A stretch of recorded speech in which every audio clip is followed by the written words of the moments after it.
Bonjour et bienvenue dans l'Almanach des Fées Célestes. Bonjour à Anne, bonjour Joël et Bonjour. bonjour à tous. Ah ben c'est charmant, je suis ravi de vous retrouver pour les commentaires astrologiques pour la période du 16 au 23 mai 2026, la première phase de la deuxième lune de printemps nord, automne sud. Donc on entame la lunaison du milieu de printemps. On est dans la phase solaire de milieu de printemps et le temps est froid. C'est l'induction sans doute au milieu de la saison du printemps qui fait les seins de glace avec au milieu de la saison, c'est autour du 10 mai, en fait c'est le 11, 12, 13 mai, Ouais. un rappel de l'hiver, le dernier rappel de l'hiver. Donc puisque au printemps nord, on est en vitesse d'excitation, donc le nord est croissant et est de plus en plus éclairé par le soleil et plus éclairé par le soleil que le sud, et de plus en plus. Donc le nord est croissant en ensoleillement.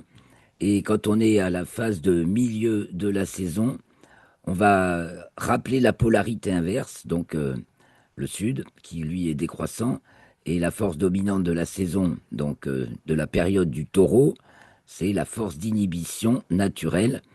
Et au plein milieu de cette phase taureau, on est donc au cœur de l'induction c'est pour ça qu'on a les seins de glace au milieu du printemps, de même qu'on a l'été de la Saint-Martin au milieu de l'automne. Vers le 10 novembre, on a un rappel, dernier rappel d'été, et au milieu du printemps, on a un dernier rappel d'hiver. Bon, cette année, bah si, sur l'Aubrac, il a gelé, on a appris. Il a neigé, donc il a neigé pas très haut. Bon, ben voilà, c'est comme ça. Et on continue, et comme au niveau du climat, il y a des choses qui changent, puisqu'il y a des appareillages des réchauffeurs qui se sont fait bombarder dans les Émirats arabes, qui a séché l'Iran et augmenté la température. Eh bien, ça va mieux là-bas, donc c'est bon signe. Ici, on va commenter donc les thèmes astrologiques pour la période du 16 au 23 mai, soit de la nouvelle lune le 16 au premier quartier le 23. Donc, lune croissante, on a vu dans le bulletin astronomique qu'elle était montante jusqu'au au 19, je crois bien, et puis qu'à partir de là, elle est descendante, elle est croissante, parce qu'on est entre la nouvelle lune et la pleine lune, et après, elle est montante tant qu'elle monte en déclinaison, quand elle atteint sa déclinaison maximale, qui se traduit dans l'hémisphère nord par sa hauteur de culmination maximale. Après, bah, elle redescend et on la voit culminer de plus en plus bas. Et là, on dit qu'elle est descendante. Il est important de ne pas confondre les deux phénomènes. Donc, je vous invite à aller voir le bulletin astronomique. C'est important avant de se lancer dans les supputations ou les interprétations astrologiques, parce que ça nous met les pieds sur terre et la tête dans les étoiles, les mains à l'œuvre et le cœur joyeux. Ça, c'est la devise de Rocastre. Donc, pour ceux qui ne me connaissent pas encore, moi, c'est Claire Henrion, chroniqueuse astronomie et astrologue. Je vous emmène de semaine en semaine, vous préparez à voir ce que vous allez voir et savoir ce que vous ne verrez pas. Donc, je vous remercie beaucoup de vous intéresser à cette chaîne, à ce petit programme hebdomadaire qui nous reconnecte terre-ciel de la manière la plus simple qui soit. Et en astrologie, donc, c'est la méthode du soriastre, une révolution dans l'astrologie, en fait, issue d'une découverte que j'ai faite avec mon collègue Gilles Roy en 1993 et que je m'applique à faire découvrir. Alors, j'ai mis déjà sur le site Rocastre, il y a un diaporama, entre autres, qui vous présente ce que c'est que le soriastre. Donc, brièvement, c'est le fait de considérer toute question selon quatre référentiels strictement nécessaires et suffisants pour faire le tour de la question. Donc, sujet, objet, relation et intégration. Et avec Gilles, nous avons euh, découvert cette quadripartition qu'on tenait de notre maître Jean-Pierre Nicolas, qu'il avait d'abord décodé dans l'organisation des maisons du thème astrologique. On l'a retrouvé, cette quadripartition, dans les sphères astronomiques, donc les plus usuelles à partir de nous. et donc qui nous permettent de faire quatre thèmes au lieu d'un pour un même instant, mais qui nous permettent justement de résoudre les problèmes aussi paradoxaux que, par exemple, quand vous entendez Philippe Guimand qui vous dit le temps n'existe pas. Bah oui, c'est gentil. Oui, mais dans quel référentiel? Moi, je veux bien. Oui, le temps n'existe pas. Hein, du côté du non manifesté, le temps n'existe pas, c'est un fait. Mais justement, l'espace et le temps apparaissent dans le monde manifesté. Et c'est pour ça que le Soriastre est vachement intéressant parce que ça permet de remettre chaque chose bien à sa place et de comprendre comment ça tourne. Et donc, tout le monde a raison, mais si chacun sait où il se situe, ça permet de mieux s'entendre. Voilà, c'est vraiment un outil de paix et de résolution des conflits, et un outil pour l'astrologie des plus révolutionnaires, en fait, et qui va la rendre utile peut-être au-delà de ce qu'on peut imaginer aujourd'hui, ne serait-ce que si on envisage justement d'aller dans l'espace, enfin dans ce qu'on appelle l'espace. Voilà. Et il y a peut-être encore beaucoup de choses à comprendre. Alors, on va revenir à nos petits thèmes que nous allons considérer. Je partage l'écran. Donc, merci à vous pour vos partages et vos commentaires, vos likes et tout. Et voilà, et grand merci à vous les abonnés et bienvenue aux nouveaux abonnés. Donc, n'oubliez pas de cliquer sur la cloche si vous n'êtes pas encore abonné. Comme ça, on est de mieux en mieux visible. Et ça me fait bien plaisir. Et puis vous essayez de me dire ce que vous comprenez et ce que vous comprenez pas, afin que je puisse mieux répondre à vos attentes. Donc n'hésitez pas à laisser des commentaires. Voilà le thème de la nouvelle lune, le 16, samedi 16 mai à 20 heures en temps universel, donc 20 heures pile, donc 22 heures à notre montre. Nous avons Uranus, enfin, voilà, ça va être marqué par cette nouvelle lune, elle est marquée par Mercure et Uranus, elle-même conjointe, elle-même en train d'entrer dans le signe des Gémeaux, donc Uranus c'était le 26 avril, mais Uranus est lente, Mercure ça va très vite, et quand les deux se rejoignent, c'est le cercle fou du discours, disait Jean-Pierre Nicolas, alors là je vous partage le RET, ah ben, j'ai mis le zodiaque d'abord, parce que je pense qu'on va parler du signe des Gémeaux, mais voilà le RET, donc Mercure, le RET, c'est le module ternaire, ou quaternaire si vous voulez, parce qu'il y a justement la Lune qui fait le lien entre les trois domaines d'expression de la vie. On peut, ça c'est comme c'est dit dans le bouddhisme, du Sutra du Lotus, les trois domaines d'expression de la vie, par exemple, les trois niveaux d'existence, mais l'existence c'est le niveau du milieu, voilà. Et puis il y a le monde du haut et le monde du bas, une autre façon de le voir. Il y a ce qui est unique et qui nous réunit, ce qu'on a en commun, la fonction solaire, et il y a ce qui est particulier, qui nous différencie et qui est bien mystérieux et multiple, c'est la fonction plutonienne, et nous, on est entre les deux. Voilà, l'existence, c'est inspire-expire, c'est jour-nuit, et voilà, et c'est toujours le plan de l'existence, c'est toujours de là qu'on part et qu'on se considère par rapport à nos semblables duos, duels de Mars, voilà, qui n'est pas que duel, qui est aussi duo dans sa version féminine. Voilà, c'est le fait que les choses marchent par deux, justement.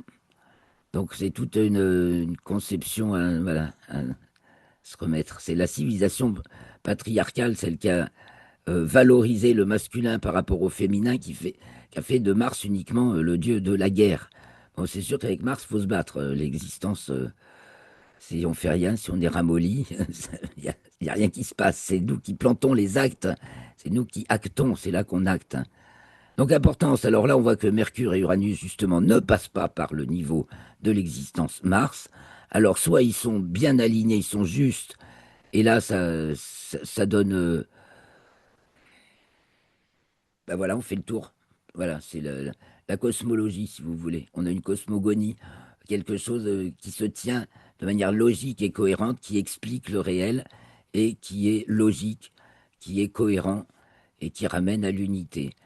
Mais c'est tout ce qui va être, donc Jean-Pierre Nicolas l'appelait le cercle fou du discours, parce que justement, quand on n'est pas accroché à l'existence, on raconte n'importe quoi et on a fabule.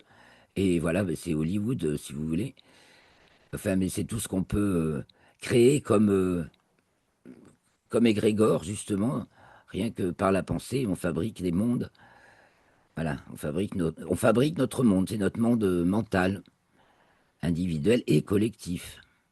Alors, je reviens sur Uranus, Mercure, qui sont donc conjoints à la nouvelle lune dans le début du signe des Gémeaux. Donc, c'est vraiment là, on dirait que il y a du nouveau, ça brasse énormément.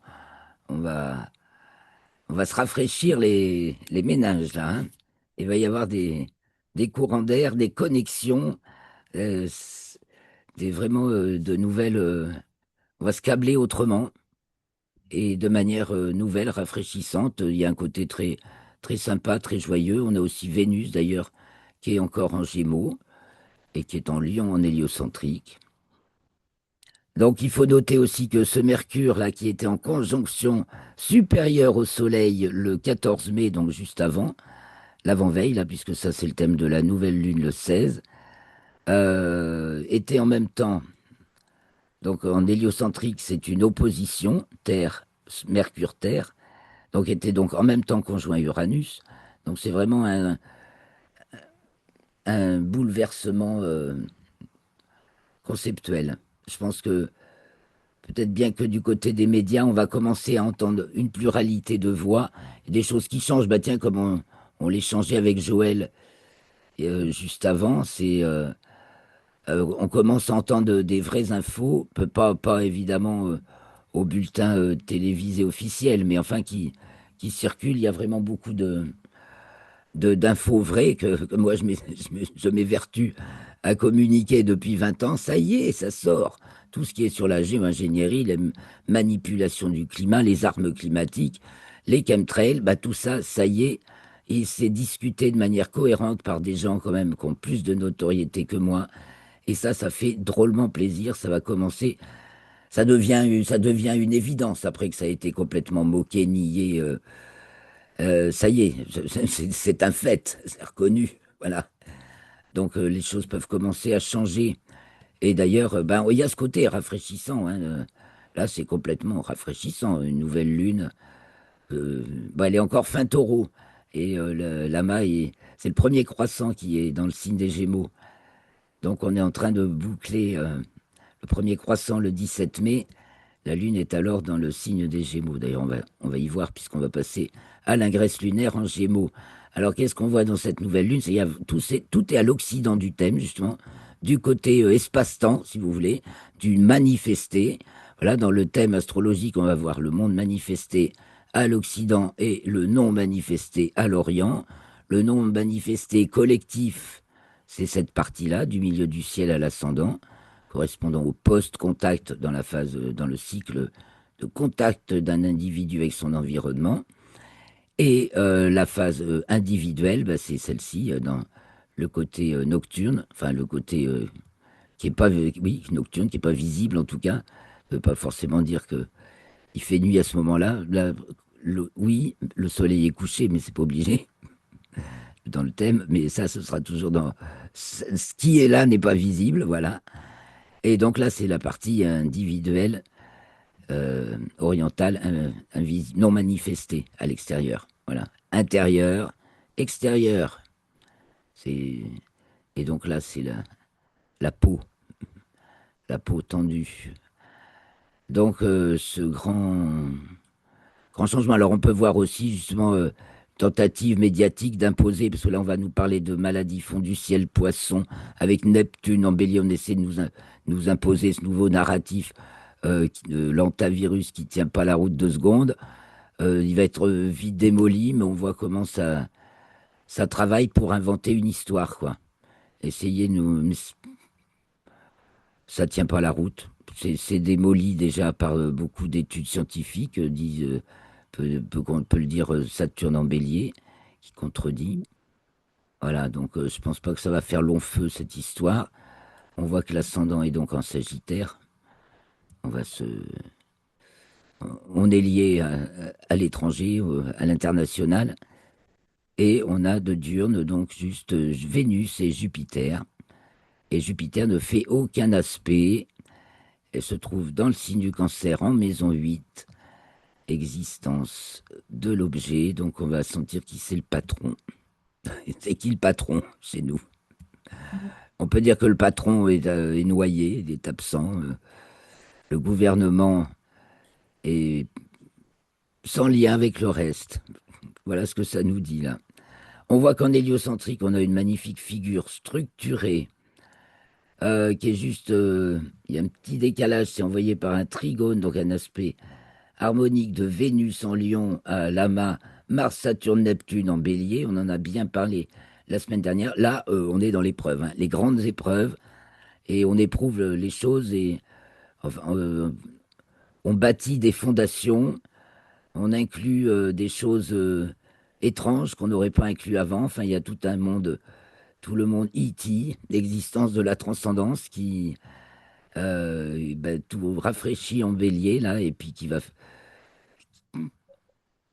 va pareil, s'imposer comme une énergie. Un bélier, c'est l'énergie. Donc il y a toute l'énergie du monde invisible, mais sensible. Un Neptune, je remonte le RET, c'est le monde invisible, mais sensible qu'on éprouve dans sa chair, dans ses tripes, et, et qui en même temps nous parle du plus grand qui soit, quoi. Tout ce qui nous relie à l'invisible, justement. On va y trouver nos religions, nos pratiques religieuses, nos rites. Enfin, vous y ajoutez Jupiter et Uranus pour tout ce qui est choses concrètes. Et Neptune, c'est ce qui va nous porter. C'est aussi les foules, c'est la vague qui nous, qui nous porte ou qui nous noie. À nous de, à nous d'être dans le bon courant de la vie, voilà, le courant du vrai ou pas. Quand on est dans le bon courant, en Suisse, non, c'est pas ça que je voulais vous montrer. C'est là, on revient au thème. Donc on voit en fait que il y a une Vénus en Lion, bah, c'est une Vénus de victoire, avec Jupiter qui entre également en Lion, en héliocentrique. Ça y est, en héliocentrique, Jupiter en Lion. Elle va rester en Cancer jusqu'à la fin juin, jusqu'au 30 juin. Mais en hélio, c'est déjà un Jupiter Lion, donc, euh, enfin, voilà, au fond, sa motivation, sa couleur interne profonde, elle est Lion, donc un Jupiter gagnant, qui s'affirme conquérant. Hein, le Lion, c'est force d'excitation débloquante. Mais là, en géocentrique, donc les modalités, comment ça s'applique, comment ça se joue encore en mode Cancer, donc feutré à l'intérieur, ou en force d'inhibition protectrice. Donc pour l'instant, le lion avance, il est là, mais il avance tapis. Le lion le nouveau lion qui va chasser le vieux lion. Il y a un nouveau lion qui va chasser le vieux lion. C'est en train de venir. Bon, alors je vais avancer un peu, mais ça, c'est le thème de la nouvelle lune, donc important pour toute la lunaison. On verra comment il se déploie au premier quartier et au premier quartier, voilà la problématique. Là, le sujet est posé. Le premier quartier, on se trouve face justement à l'objet. Comment on va, avec quoi on va jouer, avec quoi on va jouer, oui. Après la troisième phase, donc après la pleine lune, c'est la- le plein contact, donc ce qui se joue, voilà comment ça va se jouer par rapport à la clé de départ et le post-contact, la dernière phase de la lunaison, c'est le bilan. Alors allons voir comment ça se déroule, ce début de lunaison. Donc la lune entre en Gémeaux le 17 mai, c'est donc le dimanche 17 mai à 2h22 TU, soit 4h22. À ce moment-là, la lune, pardon, Neptune est à l'ascendant en bélier. Oh, ça nous promet des belles douches encore, peut-être, avec Saturne surtout.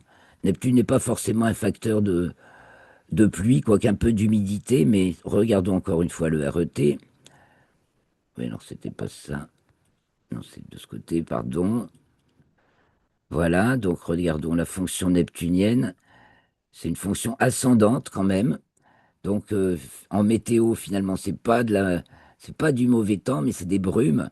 C'est justement l'humidité qui remonte et qui va, voilà, qui se condense. C'est le phénomène de condensation.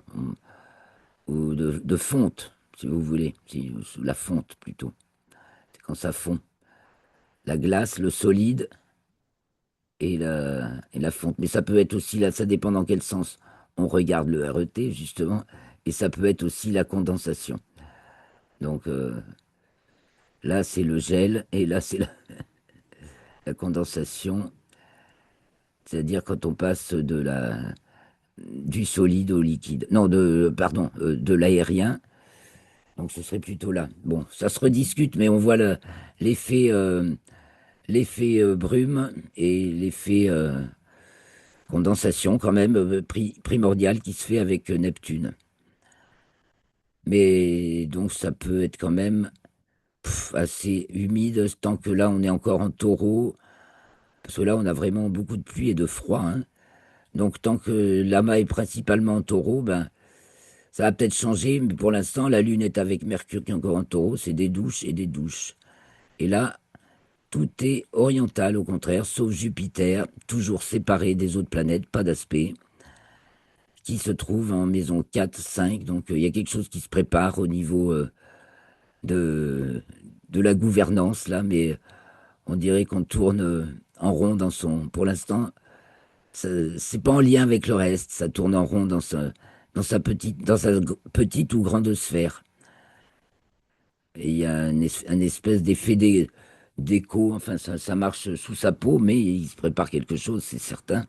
C'est certain. Donc on retrouve le même thème à quelques heures près. Il y a juste Mercure qui a avancé un petit peu par rapport au précédent thème en héliocentrique, toujours Vénus en Lion, qui fait un beau trigone, donc qui donne du baume au cœur et un sens de victoire à cet amas très travailleur quand même et très pionnier, hardi pionnier. On fonde des fondations, des bases là, qui avec Neptune, Saturne et Mars en bélier.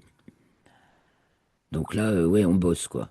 On bosse, mais pff, on bosse sous la pluie, dirait-on. Alors, va-t-on voir le soleil en ce mois de mai? La Lune entre dans le signe du Cancer, donc elle est conjointe à Vénus à ce moment-là, le 19 à 1h45 TU du matin. Donc c'est le moment où elle est au fond du ciel avec Vénus. Oh ben, il y a quelque chose de joli, joli, joli qui se campe là, même si justement ça ne nous fait pas encore du beau temps. Puis Vénus y rentre en Cancer, ça fait encore penser à de la pluie. Donc par contre, Mercure arrive en Gémeaux. Il fait tellement chaud que, excusez-moi, j'éternue. Donc pour l'instant, bah, c'est un peu pareil, hein, le temps avec un ascendant poisson. Et puis bah, ça se passe, quoi, voilà. Mais quand même, il y a quelque chose, une belle personne, une belle rencontre là qui change le décor. Ça fait plaisir, quelqu'un qui fait plaisir à voir, hein. Peut-être qui dérange un peu aussi. En tout cas, c'est le côté protecteur féminin. La grande protection, hein, le premier degré du signe du cancer, c'est l'en- on- voilà, c'est la bulle de l'intérieur, la bulle maximale, l'extension maximale, puisque nous sommes au point du solstice. C'est là que le soleil atteint donc sa déclinaison maximale qui il cerne le, tout ce qu'il peut ensoleiller, le maximum qu'il peut ensoleiller. Et donc, c'est pour ça, le cancer marque les frontières, les limites. Donc, il va falloir qu'on reparle un petit peu des Gémeaux, sinon ce sera la semaine prochaine. Donc là, on dirait que bon, bah, ça continue. Il se passe plein de choses. Les petits vélos. Et puis, Lune Vénus, quelle belle rencontre, quelle belle personne. Quelqu'un s'incarne là, bah, même peut-être deux personnes, du solide. Peut-être on va reparler de agriculture encore. Peut-être c'est des travailleurs de la terre, puisque Mars entre en taureau. Et nous arrivons à l'ingress de la Lune en Lion le 21 mai à 2h47. Donc la Lune est toujours en maison 4 et plus loin du descendant. Elle a passé, du fond du ciel, elle a passé Jupiter. Donc tout ça, ça annonce, je sais pas, ça fait des belles familles. Et donc là maintenant, la Lune rentre en Lion, opposée donc à Pluton au double carré de Mars, où une tension euh, maximale, là où on va larguer des trucs. Là, il faut larguer des vieilleries, il faut se régénérer complet. Et si on le fait pas, ça se fera quand même. Le Soleil arrive à sa conjonction à Uranus, c'est le lendemain. Ben voilà, faut se redresser là. Il y a un appel du but qui est très fort, pour ça, d'ailleurs, qui va résoudre la problématique annulatoire, n'est-ce pas, que de Lune opposée Pluton. Voilà, ça voudrait dire nul et non avenu, il n'y a rien. Or, il y a une friction, il y a une dualité, il y a un combat. Et ce n'est pas pour rien. Ce n'est- Bien que ça puisse être traité comme négligeable, Pluton, ce n'est pas pour rien du tout. Et cette opposition donc est tendue par Mars, mais elle est détendue par Soleil-Uranus. Donc, faut savoir prendre sa gouverne et puis écouter sa voix intérieure, son intuition, plutôt que la voix de son maître, la télé à l'extérieur, hein. C'est vraiment, on se redresse dans sa souveraineté. Là, ça nous parle de la souveraineté, Uranus. Donc, quand c'est avec le Soleil, voilà, ça devient notre objectif, notre enjeu, notre repère. Et puis, souverain parmi les autres, tous les autres. Les Gémeaux, c'est beaucoup. Donc, dans, dans un patchwork, un panel, voilà, de semblables, mais c'est pas les mêmes, des frères et sœurs, mais c'est pas les mêmes. On les met pas tous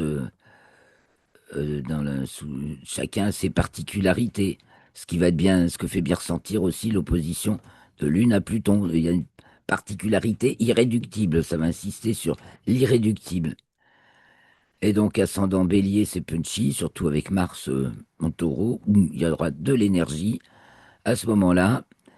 Et il peut y avoir, ouais, il peut y avoir des tensions, certes, plus assez violentes, mais on voit aussi que tout est absorbé par ces aspects harmoniques, toujours tenus par cette figure des trois planètes de transcendance, auxquelles s'adjoint le Soleil cette fois-ci, donc ça va leur donner un nom, hein, les Uranus, Neptune et Pluton, qui forment cette figure harmonique depuis début 2024, qui nous veille, qui nous protège, qui fait que, bah oui, on est en train de passer, on est en train de grandir, l'humanité grandit, la planète avec, enfin, on est en train d'accompagner notre planète, beaucoup disent on change de dimension. Oui, on change de dimension. D'ailleurs, quand on capte le psoriastre, donc les quatre référentiels sujets unidimensionnels, objets bidimensionnels, c'est en 2D, c'est le plan, le dessin, le modèle. Relation tridimensionnelle, la 3D dans laquelle on vit, c'est là qu'on vit, hein. C'est pour ça que c'est le thème astrologique classique. La 4D, c'est l'héliocentrique, c'est quand on comprend en fait le pourquoi des apparences. En fait, c'est le Soleil qui est au centre et la Terre ici qui tourne autour. Et quand on a fait les quatre, ben, on retrouve le centre. Voilà. Et on prend l'ascenseur des échelles et on comprend que c'est valable pour tout sujet à n'importe quelle échelle. Là, ça c'est moi à mon échelle humaine, mais ça peut être aussi bien l'échelle d'une cellule que celle d'une galaxie. Et on aura toujours la même logique qui s'applique. Il y a moi, je reconnais mes semblables, j'interagis avec mes semblables, et qu'est-ce qu'on a à l'échelon supérieur qui nous réunit, hein, on le trouve ça d'abord ici, et ensuite on le place au centre, et on comprend qu'on est pris dans cette histoire-là, et on peut se resituer, donc se remettre au centre, et on retrouve ce principe partout, entre autres dans les contes mayas. D'ailleurs, j'ai fait aussi mes publications. Vous allez sur le site Rocastre, c'est beaucoup en diaporama. Il y a aussi un diaporama sur les calendriers mayas et la distribution euh, des, des années en quatre paquets avec de temps en temps, vous mettez un petit au milieu, au chien, comme on dit quand on joue au tarot, mais ça fait exactement penser à ça. Le 20, eh ben oui, on a l'entrée du soleil dans le signe des Gémeaux. Alors, qu'est-ce qui s'annonce pour ce mois des Gémeaux, en plus de ce qu'on a vu de la Lune? Donc, du point de vue du Soleil, ça va s'exprimer là, hein. On est en maison 5, 6, 4, 5. Oui, donc maison 5. On dirait qu'on remet tout à plat, hein, là, en France. Là, on donne un grand coup de balai, on s'invente une autre histoire. Il y a l'histoire, voilà, bah, les Gémeaux, c'est très les États-Unis, côte ouest. Non, côte est, pardon, côte est, c'est celle qui est de notre côté. Bon, pour nous, c'est à l'ouest, mais c'est pourtant la côte est des États-Unis. Donc, Gémeaux, ça nous parle beaucoup de ça. Alors, est-ce qu'on va remettre Hollywood en question? Notre culture hollywoodienne qui nous ont imposé depuis 70 ans. Donc, on l'a un peu beaucoup digéré et on va peut-être s'en fabriquer une autre. Parce que Mars en taureau, en 3, l'ambiance est combative, agricole, nourricière, il faut se défendre, protectrice avec Vénus en cancer, qui prépare, là elle est en maison 6, qui est dans les soins et les préparatifs. Donc toujours assez pluvieux, froid, je vois toujours pas le beau temps, hein, point de vue météo. Même Lune, Jupiter en cancer, c'est encore de la flotte, c'est terrible. Et donc en héliocentrique, ça change un peu, il y a un petit pas de côté. Donc Mercure vient faire une petite tension. On va y avoir des petits couacs et des petites blessures d'orgueil peut-être, pour des histoires de femmes peut-être, enfin des histoires féminines et des prétentions peut-être à tout, à vouloir tout coiffer. Mercure Cancer. Donc ce serait un peu la problématique des Gémeaux en géocentrique, dont c'est un ascendant Capricorne. C'est sérieux, les amis. L'affaire est sérieuse et il va falloir réussir euh, une association, un mariage, une réunion, une nouvelle famille. Donc peut-être le peuple français est en train de se recomposer, mais pour l'instant il est vraiment toujours dans les choux. Et là, Neptune-Saturne en 2, bon, on compte ses pièces jaunes. Mais on est en train de bâtir quelque chose de fantastique en même temps. Voilà, on est en train dans en train de bâtir déjà les fondations du nouveau monde. Ça, la page est déjà tournée. Le problème, c'est de bien s'en rendre compte, d'arrêter de regarder en arrière. Il faut penser carrément autrement. Donc on voit qu'on a toujours le carré de Mars à Lune opposée Pluton. Donc ça reste tendu et je pense qu'on va parler agriculture, ressources, nourriture. Et il faut être intelligent. Et donc il y a des forces féminines protectrices. Et oui, surtout protectrices. Un nourricière, c'est le taureau. Protectrice, c'est le cancer. Et la Vierge soigne, elle. Alors, la Lune ensuite entre dans le signe de la Vierge. Donc, ce qu'on vient de voir avant, c'est l'entrée du Soleil dans le signe des Gémeaux. Donc, pour le mois des Gémeaux, jusqu'au... Voilà, je reviens dessus. Jusque donc au solstice d'été du 21 juin. On va être dans cette ambiance. Évidemment, ça va évoluer. On part de là.